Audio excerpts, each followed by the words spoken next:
Hello and welcome to the webinar. My name is Megan Nicholson and I'm the Director of Marketing at wellbe.me. We're happy you've decided to join us today for Patient Navigation, a program to enhance the patient experience and the bottom line. A few housekeeping items before we get started. This webinar will be recorded and you should receive a link to the recording and the slides tomorrow by email. Please feel free to share this webinar with colleagues who could not attend today. The question and answer session will immediately follow the presentation. If you have a question for our speaker, please type it into the questions box in your GoToWebinar panel on the right side of your screen. Today's webinar is sponsored by wellbe.me. A patient guidance system helps create a single streamlined patient experience through the entire journey of an acute care episode. Smart checklists are delivered just in time as patients progress through their care plan. The information is always there for reference when needed in case preparation or follow-up instructions are forgotten. WellBe's patient guidance system is the only tool designed with patient navigators in mind to guide patients through their acute care journey. Navigators can manage and monitor their entire patient population with ease. To request a free demonstration, respond to the poll on your screen at the end of the webinar. Now I'd like to introduce our speaker for today. Carol Santa Lucia, Vice President of CHAMPS Patient Experience, is a seasoned healthcare leader with a passion and commitment to enhancing the patient experience. After 28 years in various service excellence and leadership roles at Cleveland Clinic, where she played a pivotal role in the design, creation, and implementation of Cleveland Clinic's service recovery model, Respond with Heart, and the development of their patient navigation program and service excellence and patient advocacy department, Carol began her own healthcare consulting practice. Carol, take it away. Thank you, Megan. It is such a pleasure to be here with all of you near and far. I'm going to turn my screen on, so at this point you should all be seeing the first page of the presentation. One of the things that I'm so excited about in talking about patient navigation is that as we look at programs across the country, it's so great to see that it is not only making for a better patient experience, but it's also, when done correctly, it also improves the bottom line of the organization. So it's really a win-win. And we're really excited about this whole product, this whole patient navigation movement, I should say. So let me just tell you, Megan did a great job of introducing me, and thank you very much for that kind introduction. I'm going to just tell you a little bit about how I got to this place where patient navigation became so important to me. I guess the first one, education, is probably the most boring of the three, but I got an undergraduate degree at Denison University in Central Ohio in psychology. And it was several years later that I went back to school then and got my MBA in healthcare. I had been working at the Cleveland Clinic for several years and really decided that I wanted to just enhance my education, and so I did that. As Megan said, I worked at the Cleveland Clinic for almost 30 years and really loved both the organization and also the role that I played there, because it really allowed me to learn and grow and develop and really play such an important role there in terms of the patient experience, which is what I am absolutely passionate about, and that includes a patient navigation program there.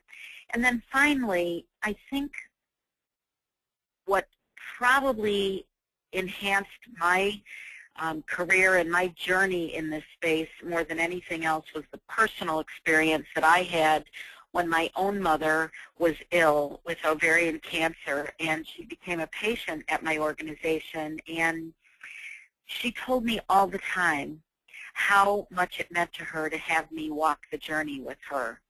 And it really impressed me how much people rely on others to help them through this very confusing journey.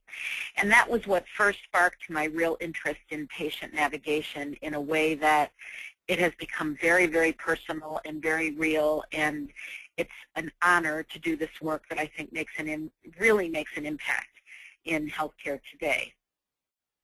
I also want to introduce and let you know that speaking with me today and adding her pearls of wisdom is a member of my team, Sarah Kresny, who has really done remarkable work with patient navigation as we have begun to do more and more work in this field. Sarah, do you want to say a few words before I go on? Sarah's dialing in again. She's having a little technical difficulties at the moment. Well, Sarah will be joining. We'll go ahead and move on, but I did want you to know that she would be joining me, and she has done a lot of local work around patient navigation, and as I said, I think from time to time I will really appreciate any insight that she'll add to this as well. So what we're going to talk about today in this very short hour, we want to first frame this by what is the optimal patient experience, and how does that fit? How does patient navigation fit in looking at this optimal patient experience? Then we want to look at what is patient navigation's effect on the bottom line and its effect on patient experience, because as I just said, it positively impacts both. And I think that's an important key to this discussion today, and one that we're going to come back to a lot. So if you think about the optimal patient experience in this way, it's one that absolutely builds trust with our patients and their families. It also reduces anxiety. An optimal patient experience is always looking for ways in which anxiety can be reduced. I've had people say, what's this patient satisfaction stuff all about? And I always say, it's not so much patient satisfaction or making people happy. It's helping them in this journey by helping to reduce their anxiety. And I think that's just a little bit of a twist in how to look at it. And then thirdly, it's making sure that employees are engaged. Because unless employees are engaged in this process, it's not going to be successful. And finally, there must be a cultural commitment from the top that this is important. So there are lots of ways to get there. There are a lot of ways to try to achieve the optimal patient experience. And we see people all across the country doing all of these things. Process improvement, looking at amenities and how to make them better, or enhancing the facility itself. They're all important, but what we like to look at more than anything else is how do you leverage people? We believe very strongly it's in the relationship. It's very, very important that we look at how do we leverage the people in the organization to engage with patients and families in such a way that the patient experience is enhanced. So when you think about it in those terms, let's now zero in and talk about what patient navigation is. Very simply, patient navigation is a process in which an individual may guide a patient through and around barriers to getting their health care and virtually integrates our fragmented and complex healthcare system. Now, again, some pushback I get on this is people say, why don't we just fix the system, make it less fragmented, make it less complex? And I think that's a great idea, and I think we should keep on trying to do that. But I know in today's world, and I suspect that this is going to only get more so, it is very difficult for patients, especially when you couple it with the anxiety that they feel over a potential life-threatening disease or illness. Now, we'd like to do our first poll question at this time, and we'd like to ask everyone, do you use patient navigators in your organization now? Just a yes or a no. So if everybody could please take that poll. Okay, the poll is up on your screen. We've already got 60% of people in, so get your votes in, and then we'll show the results. Technology is awesome. I love that we can do this live. A couple more seconds here. We're going to close the poll. All right. Carol, it looks like we have 61% say yes, they currently use patient navigators, and 39 say no. Awesome. That's wonderful. So Megan and I were talking before the webinar started about how this is such a growing field, and the fact that most of you have navigators in your organization indicates that that's true. We get more and more questions about it. It's becoming very, very popular, if you will, because I think people are starting to see it as a way to do just what we said before, enhance the patient experience and improve the bottom line. So I want to give you a little bit of the history of navigation as we define it, because we specifically look at the Lay Navigator in our work, in working in conjunction with clinical navigators, but the work that we do is mostly centered around the Lay Navigator. So this was a concept that was first pioneered in 1990 by Dr. Harold Freeman. An amazing man. If you don't know of him, please Google him in the Patient Navigation Institute. He is really one of my heroes, I have to say, because as a breast surgeon, it wasn't enough for him to just do his work and not look at all of those people that were not being helped by him. He looked, and it really bothered him when he looked and saw that so many of his patients got to him too late. Or they came in for that diagnosis and then they didn't come for their appointments with the regularity and frequency that they should have, and therefore, once again, it meant poor outcomes. That really, really bothered him, and he decided at that point that he had to do something. So he focused on that critical window of opportunity to save lives by eliminating the barriers to getting the care, to getting timely care between the point of suspicious finding and the diagnosis and treatment. So it was not only getting in, but it was also keeping up with the appointment. Since its inception, patient navigation has expanded and transformed into a nationally recognized model, and it extends beyond cancer care. Now, Dr. Freeman started it in the cancer world, but I have now seen evidence of wonderful programs for any chronic condition, for diabetes, for not even only conditions, but also processes. So it's really critical that we look broadly at what navigation can do. I will say that in the cancer world, there are many people that have adopted navigation because it is in 2015 going to be a requirement to be an accredited cancer center. So we're seeing that population adopt navigation programs a little more quickly than the general population, but I will say that it is becoming more and more prevalent everywhere. Sarah, have you rejoined? I have. Oh, good. Do you have anything you want to add to that? No, not yet. Okay, jump in whenever. Thank you. So Dr. Freeman, as I said, one of my heroes, what he found when he did this work and when he put navigators in place to help remove those barriers to getting timely care, he saw a 5-year survival rate increase from 39% to 70% once this program was implemented. So he was literally saving lives. He was getting people in sooner because the navigators got to know them, they removed whatever barriers they identified, and folks came in for treatment. So it was really amazing work. Now, we've seen types of navigators continue to expand, and I like to think of this umbrella of patient navigation, and each of these types of navigators, and these are not all, but these are the 3 most popular ones, they all play their role. So many of you may have clinical navigators in place, and the clinical navigator is more involved in the medical treatment. They may assist patients with treatment and prevention-related tasks. They certainly apply their clinical knowledge to help patients understand treatment and care options and discharge instructions, and they also provide some individual family and caregiver counseling.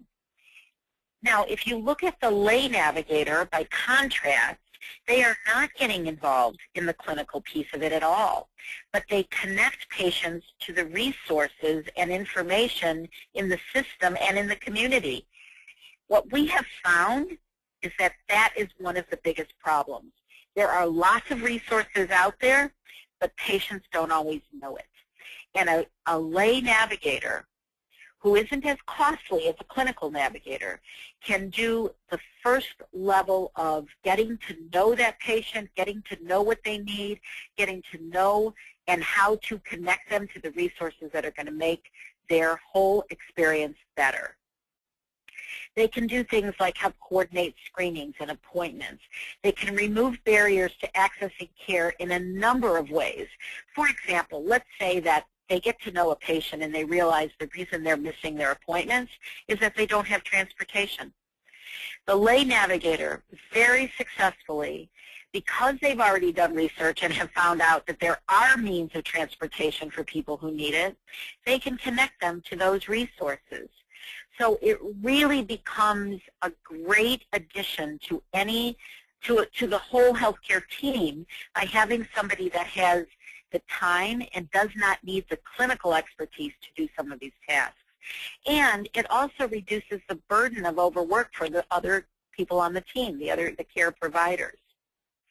So those are the first two types of navigators. The third type that has emerged in this era of the Affordable Care Act is the insurance navigator. And this type of navigator is helping people connect to an insurance plan.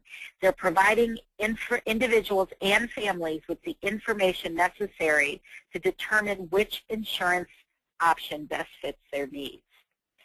So I'm thrilled to know that 61% of you already have navigators in place, and I would love to know now, for those of you who do have navigators in your organization, what type of navigator are you using? Are you using the clinical navigator, the lay navigator, or both?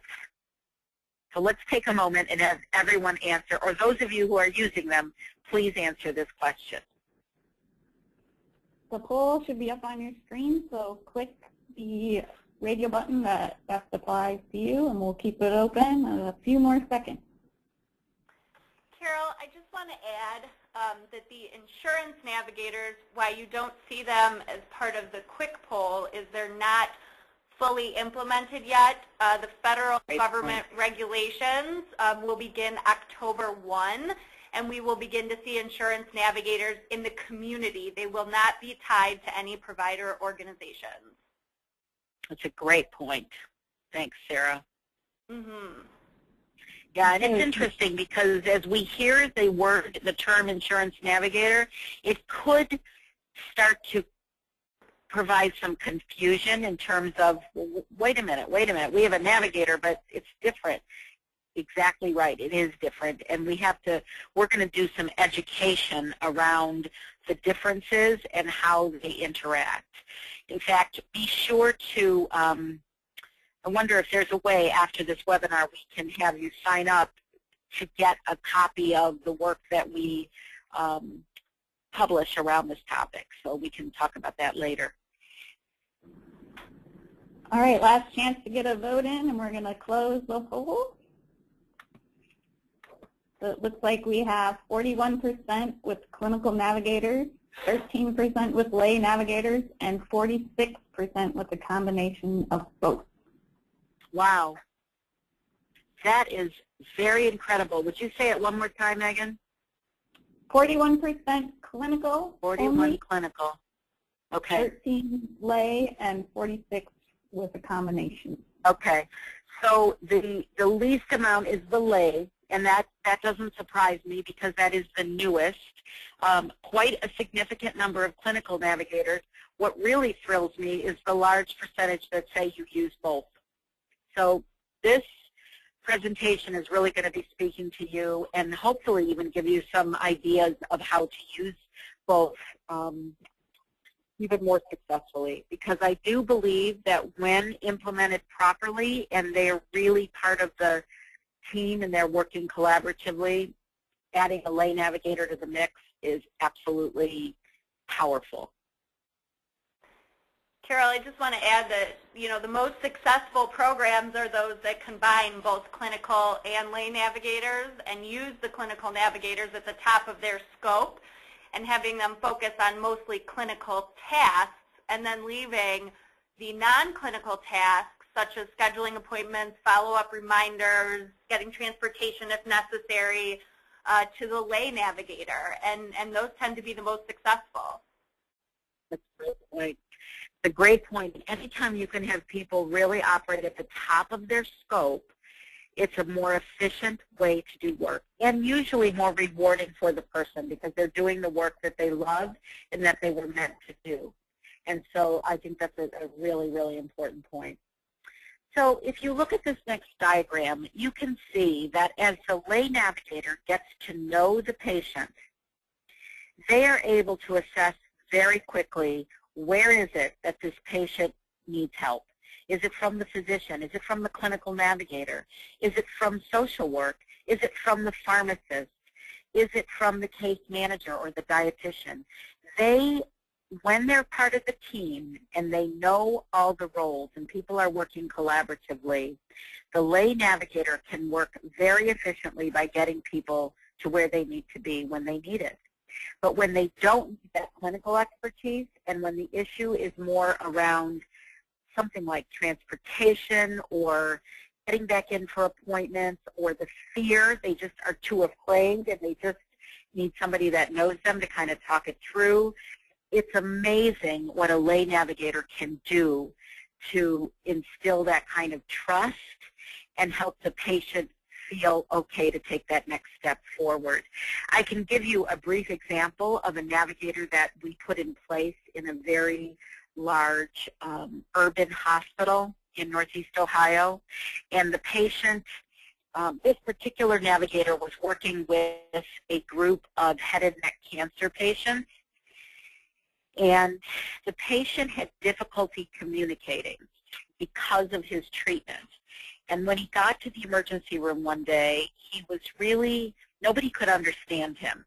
And it wasn't that they needed a translator, it's just that they were having difficulty understanding him. And they were able to understand him saying, call Julie. And they knew that was the patient navigator, the lay navigator. And so they called Julie. She came to the emergency room. Because she knew him and it eased his anxiety a little bit, she was able to understand him and they could proceed. So what could have been a very, very detrimental encounter turned out to be very successful because of the lay navigator. Now, you notice I mentioned she worked with a group of head and neck cancer patients.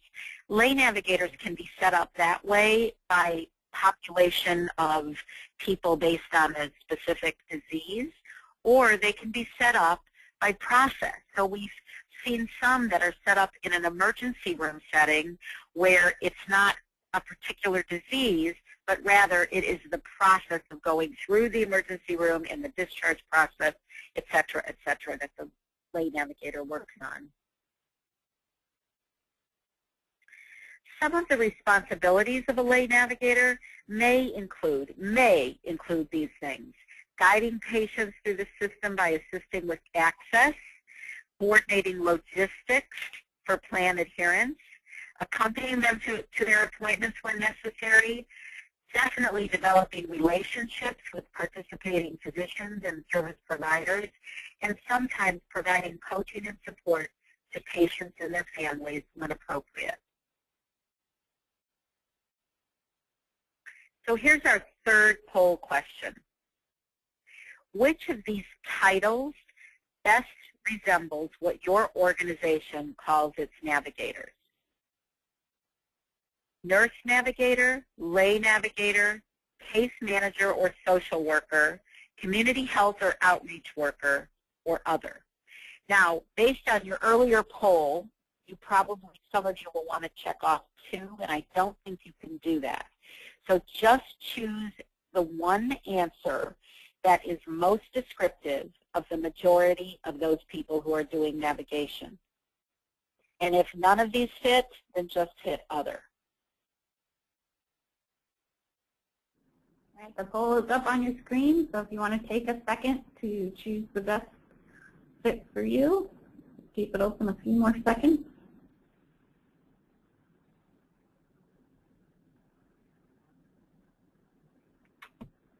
All right. It looks like we have 46% say it's a nurse navigator, 20% say it's a lay navigator, 13% say case manager or social worker, 4% say community health or outreach worker, and 17% say other. Very good. Very, very interesting. Again, I think this matches the results we saw earlier with so many of you using clinical navigators, and that's the title nurse navigator or clinical navigator would fit in there. Very interesting. So let's talk about what characteristics of a lay navigator are and what's most important. So first of all, they must have excellent communication skills. They must be able to process and organize large amounts of information. And they have to be able to build and maintain trusting relationships. These are characteristics that you absolutely cannot, you can't do without. They would not make a good lay navigator if they don't have these characteristics. They also must exercise good judgment. They can't go outside of their scope. It's really important. This goes along with the last one, ability to maintain healthy boundaries, and also function well on a team. I would say, go ahead, Sarah. I just wanted to add that, you know, oftentimes we get the question about education of a navigator, and these characteristics are the foundation for a successful navigator. You know, we highly recommend Dr. Freeman and the Patient Navigation Institute's online training, which I know they're in the process of updating at the moment. But these skills are really key and really imperative to having a successful navigator, more so than any degree or certification, formal certification of any kind. And we actually even go beyond the PNI's training and really work with navigators on customer service and service recovery to really enhance their communication skills, both with patients and with those members of the care team. Great point. And I would say these 6 points, these are non-negotiables. If somebody does not exercise good judgment, for example, they would not be a good navigator. And what we have also found, even though, as Sarah pointed out, these are the most important components of being a good navigator, most of the people that come our way do have degrees. And when you think about it, these skills often do go along with someone who has a degree. But again, these are the things that are most important.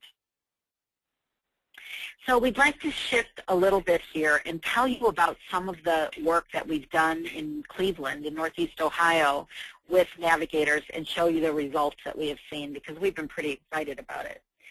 So you see that we looked at 3 different populations of patients. The first was the head and neck cancer.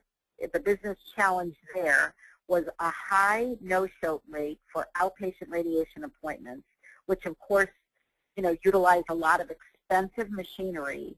And so when there was a no-show rate, it really led to high amounts of lost revenue at this medical center. And there we placed just a half of an FTE on-site navigator working with physicians, nurses, and social workers. The second business challenge was with breast cancer patients. And again, we saw a high no-show rate and a lack of healthcare coverage, again leading to lost revenue at the medical center, so we did this pilot. And there we placed 1 full-time employee, full-time navigator on site. In the third scenario, the challenge was in the emergency department. And it was the high number of self-pay readmits, and the goal was to decrease the 30-day Medicare readmits. And there we placed 1 full navigator, and we want to show you the results that we saw. First, let me tell you a little bit about our metrics. And I have to tell you that this maybe is the hardest part of it.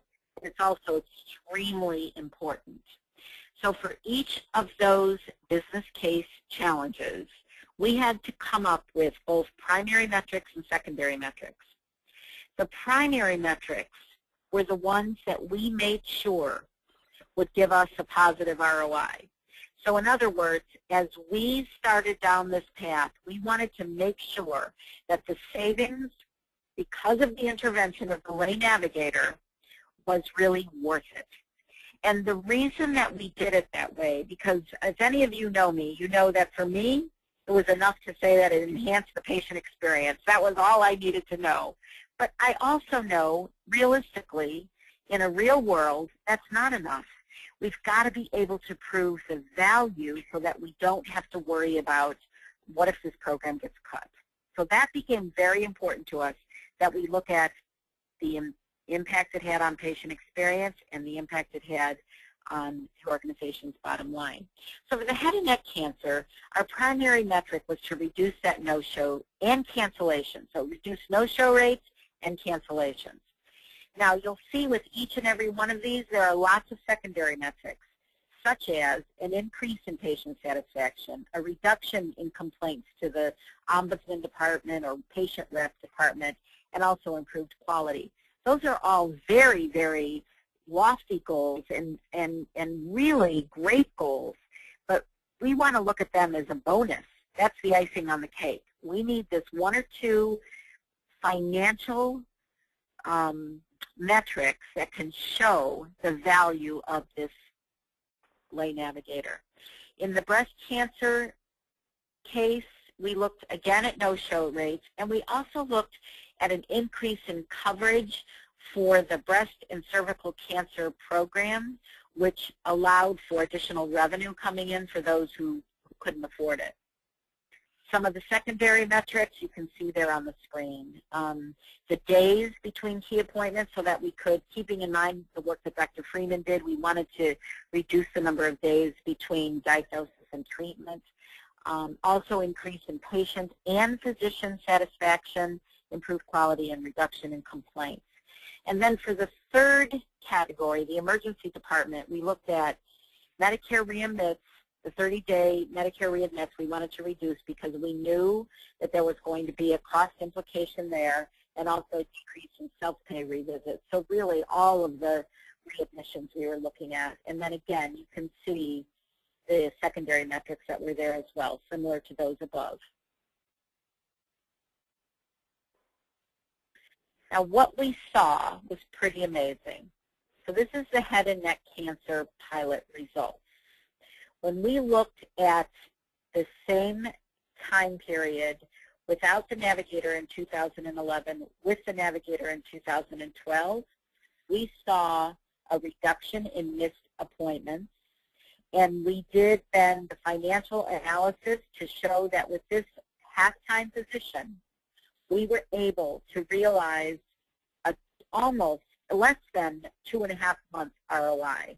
So that means that that Lay Navigator paid for her salary, her annual salary, in less than 2.5 months because of getting people in for their appointments. We saw the same thing with the breast cancer patients, a little bit longer of an ROI. It was still, though, under 6 months. We saw a reduction in the missed appointments. And then in the emergency department, we saw a huge reduction in the percent of readmits, both in Medicare and self-pay. And you see at the bottom of each of those charts, the savings that are tied to those reduction in readmits is pretty significant. I'd say very significant. Before I go on, Sarah, do you want to add anything to that? No. I just simply that when you look at, back to Carol's point about the importance of the primary metric, it's so important to tie that to a financial bottom line in the organization. And it can be difficult to do when you're looking at a process-driven program like the emergency department. But it is possible, obviously. And we saw, when we mentioned the 6-month savings, that's both an overhead cost that would have been incurred by the organization and any charges based on the patient history that would have been made for self-pay that they would not have received payment on. Great, thanks. So it was pretty significant. You can see this is kind of an overview. I'm not going to go through it all, but you can see that we looked at several different settings, and in each case, including one navigator that was in the community, we thought that would kind of round out the whole initiative or pilot or project to say, when you have a community-based Lay Navigator outreaching to those in need, it really kind of completes the picture. So we're very excited that we're doing something exciting in Northeast Ohio by putting this initiative in place, and we're hoping to continue to see an increase in the programs popping up and also a decrease in people falling through the cracks. I'm going to go fairly quickly through the rest of the slides because I definitely want us to be able to address as many questions as there are out there. Let me tell you a little bit about what else we've done in Northeast Ohio to support this initiative. So we put together a Northeast Ohio Patient Navigation Collaborative. It's comprised of healthcare leaders in the community that are committed to advancing this work. And it's really the commitment that this group has exhibited is impressive because generally, you know, we see healthcare providers being a little bit, they hold back a little bit. There's a little bit of competition, but not so with this work.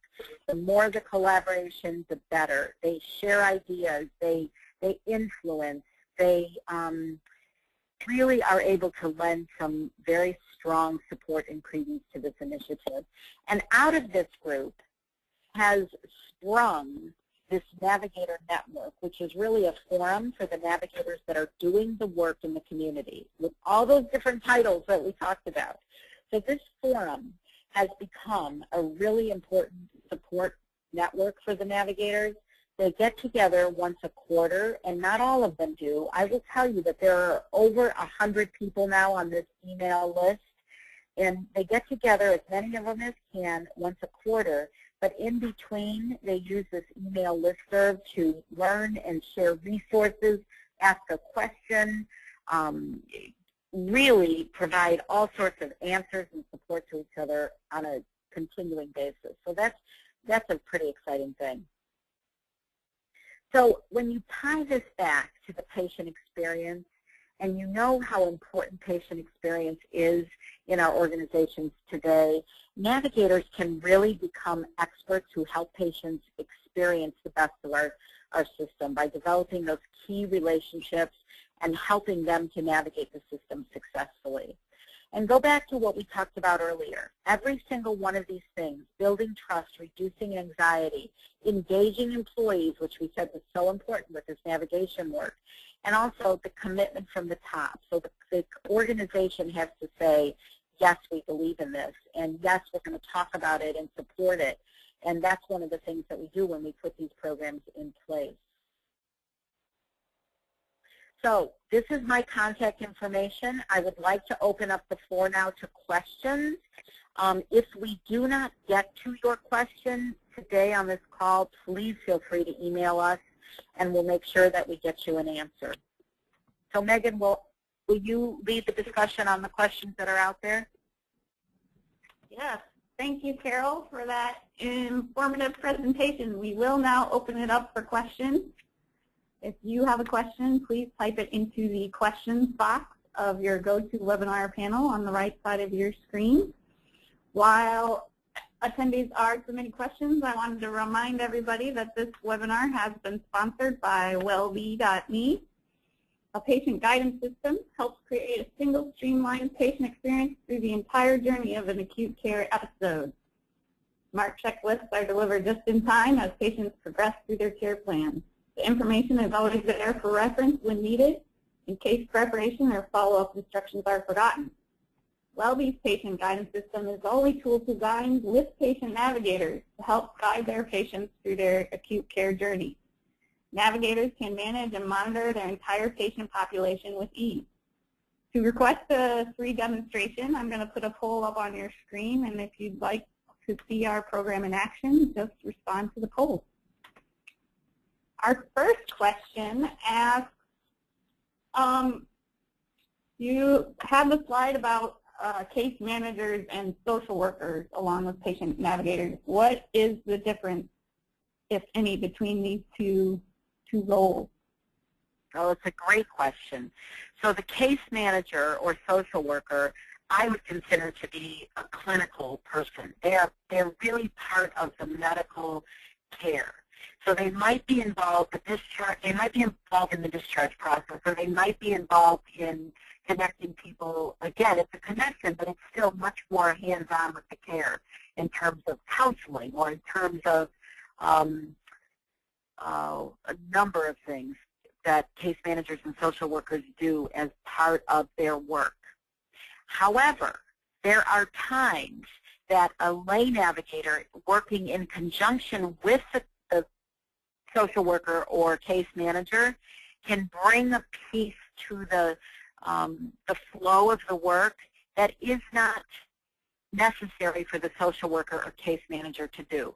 What I see often in the healthcare organizations that I have been in is that the case managers and social workers, although they do a fabulous job with their piece of the work, they're often very, very busy and don't have the time to maybe do some of the other pieces.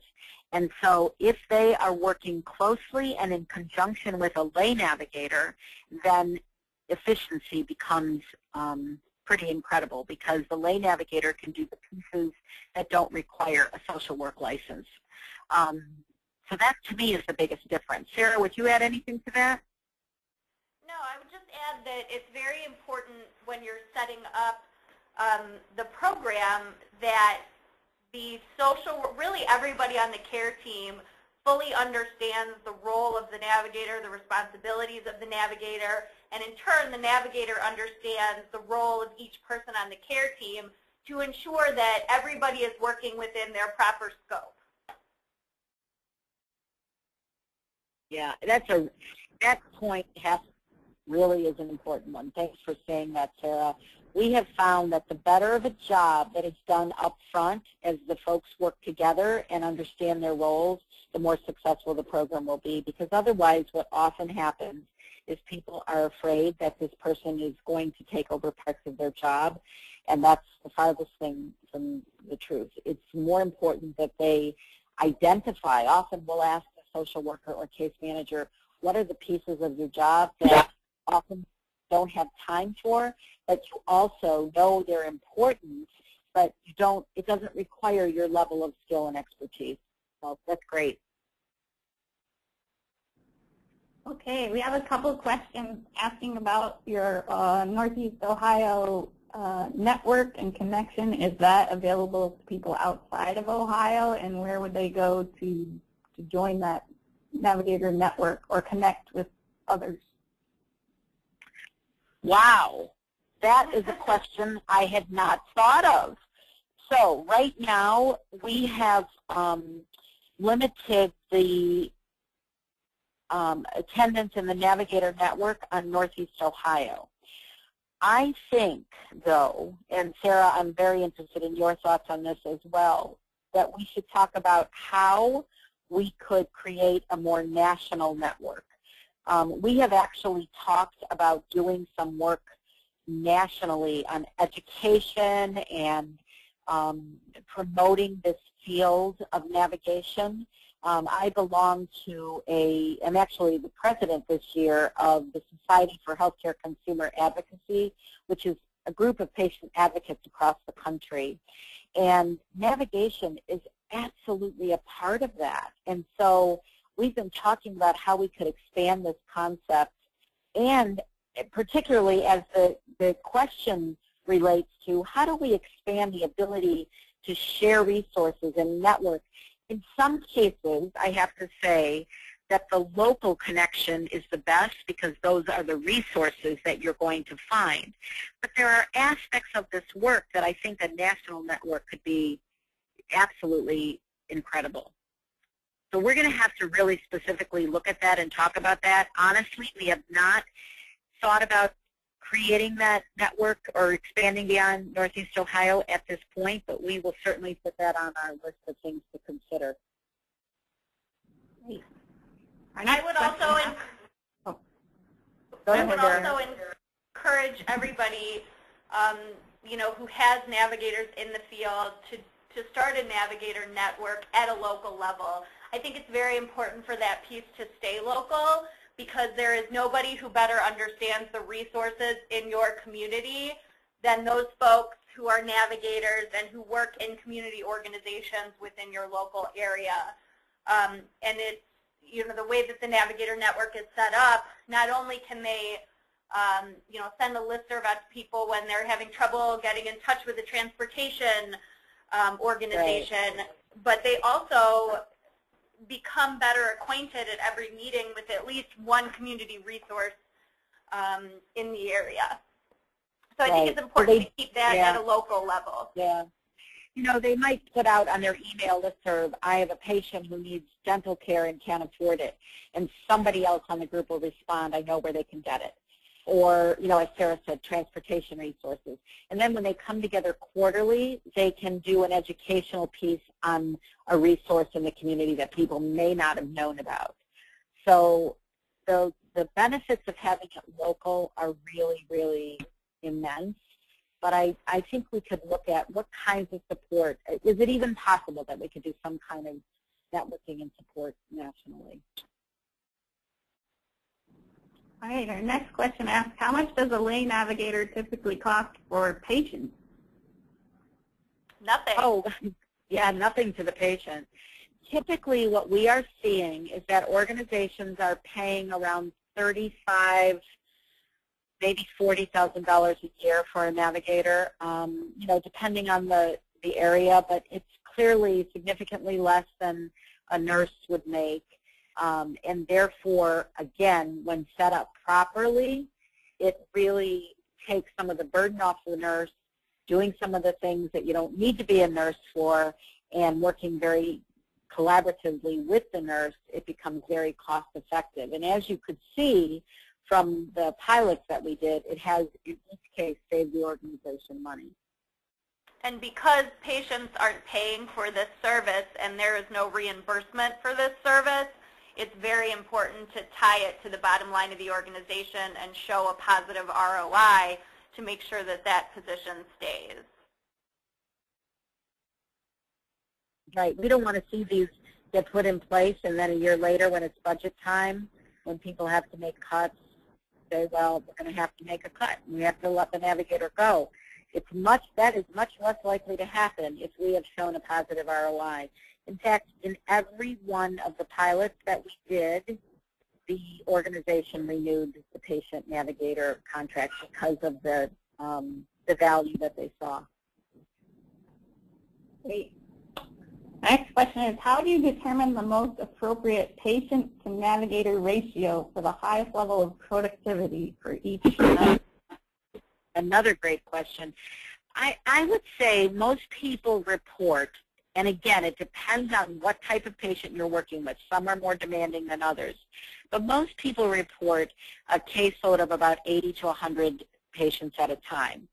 Now, again, that varies, but I think the important thing is to look at a target population, because let's face it, we could hire 100 navigators and put them all to work. There's plenty of work to be done in healthcare. However, if you look at a group of patients where you think things are kind of falling through the cracks, you think the patient is maybe experiencing less than an optimal patient experience, and you see revenue being lost, there's a potential loss of revenue, that's where you want to pool your efforts. And so that was why, remember earlier on when I said we did a pilot with head and neck cancer, we wanted to focus on that group, but there weren't enough patients to really make up for a full-time position, so we put a half-time FTE in place for that population. The other thing you can do is, as you get started, you want to start slow because the navigator needs to learn the people, learn the organization, learn the resources, and you can keep building up to the point that you say, okay, this is probably pretty much maxed out. And you might need to look at where's the biggest bang for the buck, who needs this service the most. And then you come up with a way to flag the higher risk patients. Great. In your experience with navigators, do you find that there's one person who actually functions as a clinical and a lay navigator? Does both roles? Yes, we have seen that. I mean, they can do both. There's no question about it. But the biggest problem with it is that it's not very efficient. Because if you have a nurse, for example, that is calling patients to remind them because they know they're really having a hard time, or running down to an appointment because they need to see their navigator, or arranging for transportation because this patient just does not know how to do that on their own, or any of the examples that we could name. We could name dozens of them. If you have a nurse doing that, she or he is really working below their scope of practice. And so the most efficient system has people working at the top of their scope. So having a clinical navigator working in conjunction with a lay navigator, where they really, it's almost seamless the way they work together, then they're both able to do the things that are very, very important to the patient experience, but they're operating at the top of their scope. Our next question, and you may feel like bouncing this back to me, but how have you seen technology begin to integrate into patient navigation? Is anyone trying or succeeding to build technology that can automate and scale the navigation process? That is a wonderful question, and we've been struggling with technology. We're looking at technology from so many different angles. Certainly the most basic is, how do we leverage technology to share resources and, make sure we're HIPAA compliant, but definitely looking at ways to utilize technology to make this work more efficient. Then also, and if I understand the question correctly, replacing the person with some kind of I don't know, a number of ways. It could be a tablet, it could be a kiosk, it could be a laptop, ways to help people navigate through the system without the person. Now, I guess my first gut response to that is that's happening already. People are doing that, but the ones who need the navigators are those that don't know how to do that. They either don't have technology, they're not familiar enough with it, they don't know how to use it, or they're too intimidated by it. And so in that scenario, you really can't replace the person. We are looking, though, at, we're constantly looking at innovative ways to leverage technology with all of this. For example, we were just talking with a group recently that does a lot of work with an aggregates data around groups of people that have, let's say, diabetes. And what are the biggest problems? Where do they need the most help? So leveraging technology with people, with the personal interaction, I think is the way to go. And we have a long way to go in that regard. Yeah, Carol, if I can just add to that, our experience is that systems like ours, we're not out to replace these navigators or get rid of, the nurse navigators, but it's best done in tandem to help the navigator focus on the really critical cases or the people who do need more help, and help the people who don't need as much to kind of self-help themselves and move them along and reduce the burden. So. That's exactly right. Doing it in tandem, it has to be the way to go. Great. How do navigators address cultural diversity? Is our next question. I think it's part of their training. I think that's why all those characteristics in the beginning were so critical. I think that you know, communication skills play a huge role in cultural diversity as well. And so I think that the only way to address that is through having really highly trained and sensitive navigators. Then, as Dr. Freeman really would say, the better the navigator knows the particular community in which he or she is working, the better they know those people and their cultural differences maybe, the better of a job they'll be able to do as a navigator. So that all becomes a part of the appropriate hiring, placement, training, etc. of the navigator. Do you find there's a significant difference in the level of patient satisfaction between lay navigators who are paid a salary and volunteer navigators that work on behalf of health systems or organizations like the American Cancer Society? And how do you deliver a consistent service if you use multiple types of navigators? Well, I think that's the challenge. So I would certainly be in favor of saying, you know, leverage as much as you can, however you can, and whatever types you can. However, what that requires then is a well-structured, well-organized, well-run program. Because you said consistency, and I think that's key.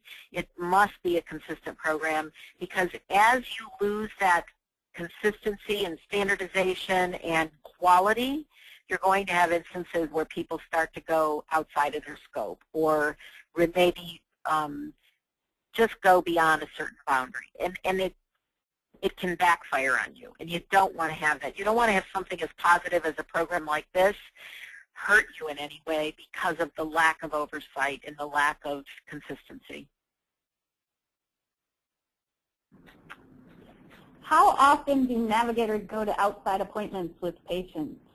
She asked, she's just trying to picture the scenario of the workflow of how this would work. I would say not that often. I would say when necessary. It's the kind of thing that, you know, is the exception rather than the rule. It's a good question. And do you have any data on if it's cost effective to retain Medicare patients versus private insurance patients? The reason they ask is that Medicare has a reputation for low pay. If they retain more Medicare, will that prevent them from... Oh, no. It's definitely important to retain both Medicare and self-pay, or I'm sorry, private pay insurance. In both cases, the reimbursement makes it worth it. I mean, the patients that don't have insurance, that's a different story, but then, again, it's going to be critical for the insurance navigators, the insurance navigators to start getting people signed up for insurance, because these folks still need care, and we still are, you know, it's important that we figure out how to take care of them. But that's where the ROI issue comes in. How would a navigator become familiar with mobile service providers in their area to support patients who have difficulty getting travel arrangements or have physical disabilities? How would a navigator become familiar? Is that what you asked? Yeah. Yes. Well, that's, I mean, that is exactly what the role of the navigator is, to do some research and find out what's out there. And they start with the baseline, and then they constantly keep learning what else is out there. Well, that's why a network of support, getting information, and sharing resources becomes so important. Looks like we have time for maybe one more question. Do you have any suggestions for communication techniques with the primary care physician or their office staff on behalf of the patient? Mechanisms to assist the patient to communicate results from one provider to another when they don't communicate effectively themselves? That's a whole hour webinar. Communication techniques. I mean, communication is so critical in all of this, whether we're talking about navigation or not. It's such a critical part of a good healthcare experience. And there are lots and lots of resources out there to help with communication skill building. If if your organization is looking for that, I would be happy to talk with anyone who's interested. Please let us know. We can either tell you about some of what we do or tell you about what else is out there, but that truly could be a whole hour webinar on it in and of itself. Okay, well, that's all the time we have for today. If you have questions that you didn't have a chance to ask, please email them to info@wellbe.me, and we'll get back to you or get them over to Carol. Watch your email tomorrow for a link to this recorded presentation and a PDF of the slides, along with Carol's contact information. Thanks, everybody, for attending, and have a great day. Thank you, Megan. Thanks, everybody. It was a pleasure.